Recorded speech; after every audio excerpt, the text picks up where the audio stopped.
Hey, Margie here. Welcome to the Wake Up, Pray Up, Boss Up podcast, the show that helps Christian moms prioritize their physical and mental health so they can boldly step into God's calling. I'm your host, Margie Ruiz. Hey, Marta here. How are you? Listen, have you ever felt like taking care of yourself is selfish? Like everyone else's needs come first, and there's just no time left for you. Here's a truth that changed my life. God didn't call you to run on empty. Your calling needs you at your best, and that starts with prioritizing yourself. Welcome to the Wake Up, Pray Up, Boss Up podcast. I'm so grateful that you're spending a little bit of your day with me. Whether you're tuning in while folding laundry or your morning walk or sipping your coffee, I'm truly honored to be here with you. And hey, if you enjoyed today's episode, be sure to hit subscribe so you never miss a moment of encouragement and action steps to help you step boldly into God's calling. I remember a time when I was completely burned out. Anyone else out there? I was saying yes to everything and everyone. Running a house with 4 overscheduled kids? Yep. Helping with school? Sure. Supporting my husband's business? Of course. Until one day, I hit a freaking wall. I was exhausted, cranky, and honestly, no longer enjoying my beautiful life. I knew there was a huge problem when on several occasions I woke up with my shoes on because I had been too exhausted to take them off the night before. Is that just me? Has anyone experienced that before? That's when God opened my eyes. I could not keep pouring from an empty cup. It wasn't until I hit that breaking point that I realized something that had to change. I started reading books, listening to podcasts, and hiring coaches. It took time, but I finally learned that taking care of myself wasn't selfish. It was essential for stepping into the work God was calling me to do. At that moment, my calling was raising my kids and supporting my husband with his business. Now, as my youngest prepares to graduate from high school and leave for college this summer, God is calling me to my next mission, helping you see that prioritizing self-care is a form of obedience and an essential step in fulfilling your calling. Your physical, mental, and spiritual health impacts your ability to fulfill God's plan for your life. The Bible tells us in 1 Corinthians 6:19, do you not know that your bodies are temples of the Holy Spirit, who is in you, whom you have received from God? Think about this. We take care of our homes, right? Because we live in them.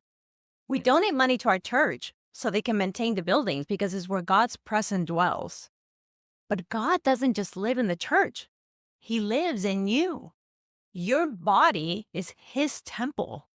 Taking care of your body, is taking care of God Himself. It's an act of worship and obedience. And just like a house or a church, when we neglect our bodies, they fall in disrepair. This is a hard lesson, my friends. I learned a couple of years ago when I was so sick. I had to stop working. I look back at times when I was so freaking tired and I just kept pushing and pushing, thinking, oh, nothing could happen to me.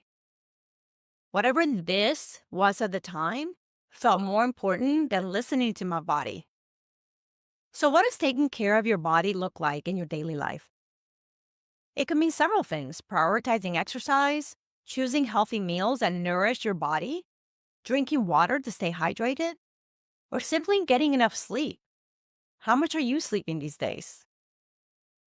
It's about making small, consistent choices to honor the temple of God that He has entrusted to you. Even starting your day with something small, like a few minutes of prayer, journaling, or quiet reflection can fill your cup. These small acts of self-care build a foundation for a life that glorifies Him. Now let's get practical. Here are 3 actionable steps you can take today to start prioritizing your self-care. Number 1, commit to one daily practice that fills your cup.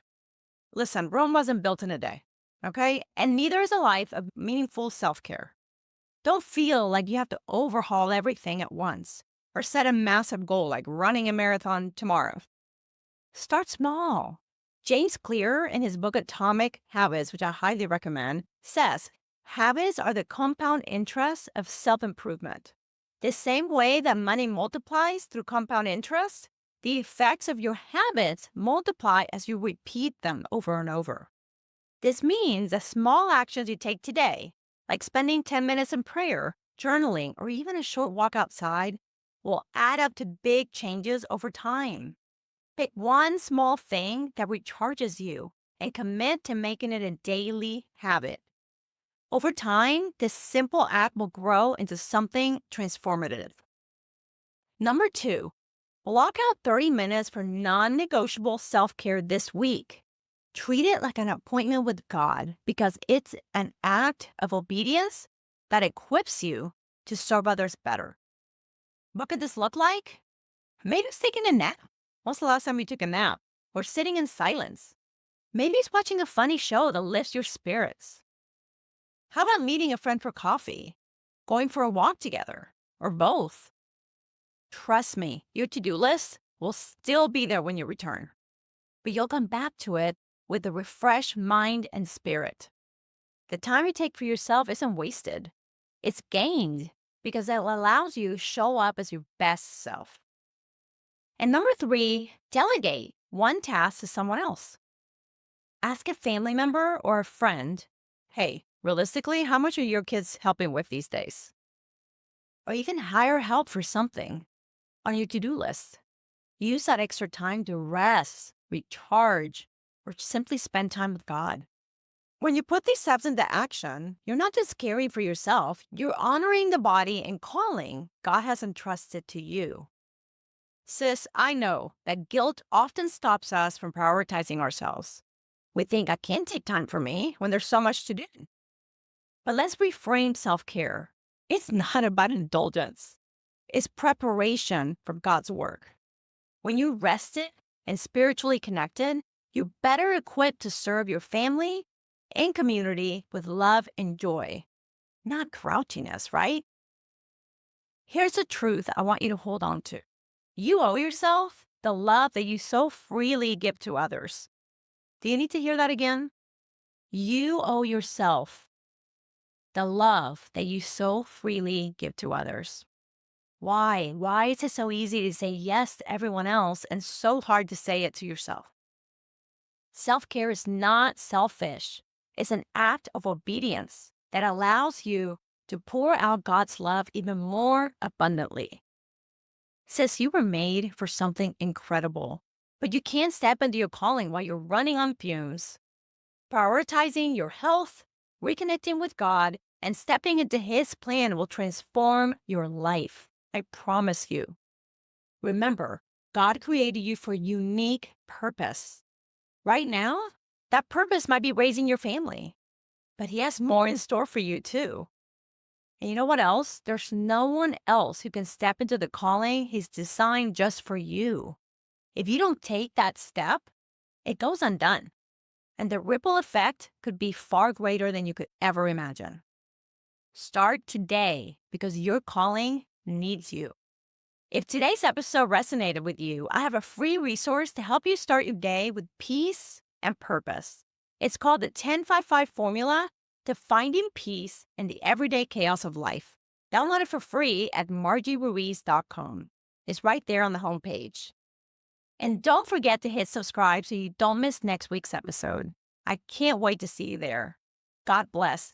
Bye. Thank you so much for listening. Hey, if you enjoyed the episode and you'd like to help support the podcast, please share it with others, post about it on social media, shout it from the rooftops, leave a rating and a review, all the things. And to catch the latest from me, you can follow me on Facebook and Instagram at margie.gp6 or go to my website at margieruiz.com and make sure to sign up for my weekly newsletter. Thanks again. I'll see you next time. Bye.